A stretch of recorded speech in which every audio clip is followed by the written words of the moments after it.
Daily. Taste the Daily. Thiruvarur மாவட்டம் நன்னிலம் அருகே கந்துவட்டி விவகாரத்தில் பெண் காவல் ஆய்வாளர் தரக்குறைவாக பேசியதால் பாதிக்கப்பட்ட நபர் தீக்குளித்து தற்கொலைக்கு முயன்றது அதிர்ச்சியை ஏற்படுத்தியுள்ளது. சிறு புலியூரைச் சேர்ந்த சிங்காரவேலு வாங்கிய கடனுக்கு வட்டி கட்டவில்லை என தலையூரைச் சேர்ந்த சுப்பிரமணியம் மற்றும் அவருடைய மகன் உள்ளிட்ட 8 பேர் சேர்ந்த சிங்காரவேலுவை தாக்கியுள்ளனர்.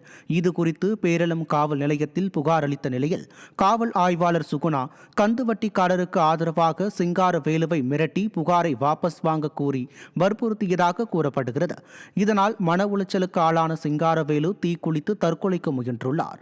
படுகாயமடைந்த அவரை அக்கம் பக்கத்தினர் மீட்டு மருத்துவமனையில் அனுமதித்தனர். திறனற்ற திமுக ஆட்சியில் ஏவல் துறை எதிர்த்தாளர்களிடம் கமிஷன் வாங்கிக் கொண்டு புகார் அளிப்பவர்களையே மிரட்டுவதாகவும் வழக்கு பதிவு செய்தாலும் அது குறித்து நடவடிக்கை எடுப்பதில்லை எனவும் குற்றச்சாட்டு எழுந்துள்ளது.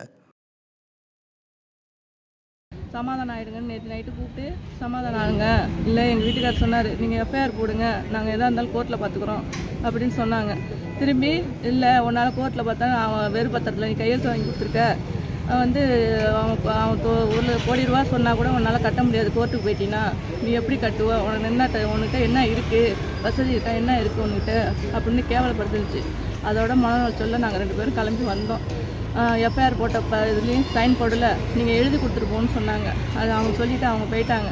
திருப்பி நாங்கள் வீட்டுக்கு வந்துட்டோம். எழுதி கொடுக்க வேணான்னு சொன்னார். என்ன மனசில் நினச்சாருன்னு தெரியல. எழுதி கொடுக்க வேணா வீட்டுக்கு போகணும்னு சொல்லிட்டு கூட்டிகிட்டு வந்தார்.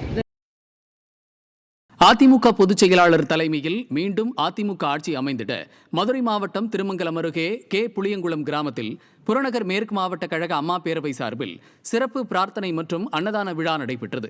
மதுரை புறநகர் மேற்கு மாவட்ட அம்மா பேரவை செயலாளர் தமிழரகன் தலைமையிலும் எம்ஜிஆர் இளைஞரணி மாவட்ட செயலாளர் கவி காசி மாயன் ஏற்பாட்டிலும் நடைபெற்ற இந்நிகழ்ச்சியில் அதிமுக முன்னாள் அமைச்சர் RB உதயகுமார் கலந்து கொண்டு ஏழை எளிய மக்களுக்கு அன்னதானம் வழங்கினார். இதனைத் தொடர்ந்து 25க்கும் மேற்பட்ட கிரிக்கெட் அணி இளைஞர்கள் மற்றும் பெண்களுக்கு பொன்னாடை அணிவித்து விளையாட்டு உபகரணங்களை முன்னாள் அமைச்சர் வழங்கினார். இதனையடுத்து சிறப்புரையாற்றிய அதிமுக முன்னாள் அமைச்சர் RB உதயகுமார் அதிமுக பொதுச் செயலாளர் தொடங்க உள்ள எழுச்சி பயணம் தமிழகத்தில் அரசியல் மாற்றத்தையும் ஆட்சி மாற்றத்தையும் ஏற்படுத்தக்கூடிய பயணம் என பெருமிதம் தெரிவித்தார். இந்நிகழ்ச்சியில் மாவட்ட அவைத்தலைவர் முருகன், அம்மா பேரவை நிர்வாகிகள் கட்டாரி, வேல்முருகன், மாயன் உள்ளிட்ட கழக நிர்வாகிகள் பலர் கலந்து கொண்டனர். அரசியல் வரலாற்றிலே தமிழகத்திலே ஒரு அரசியல் மாற்றத்தை, ஏன் இன்னும் சொல்ல போனால் ஆட்சி மாற்றத்தை நிகழக்கூடிய எழுச்சி பயணம், மக்களை காப்போம், தமிழகத்தை மீட்போம் என்கிற ஒரு எழுச்சி பயணம். இன்றைக்கு இருக்கிற அரசு ஒரு விளம்பர அரசாக இருக்கிறது. அதற்காக புரட்சித் தலைவர் எடப்பாடியார் நேற்றைய தினம் ஒரு மடல் எழுதியிருக்கிறார்கள். இந்த மடலை வாசித்து காட்டுவதற்கு நேரம் இல்லை. ஆகவே இந்த மடலை நம்முடைய தொண்டர்கள் ஒவ்வொரு வீடாக கொடுப்பார்கள். புரட்சித் தலைவர் எடப்பாடியார் அவர்களுடைய இந்த மக்களை காப்போம் தமிழகத்தை மீட்போம் என்கிற மடல் இது காகிதத்தில் அச்சடிக்கப்பட்டிருக்கிற மடல் அல்ல.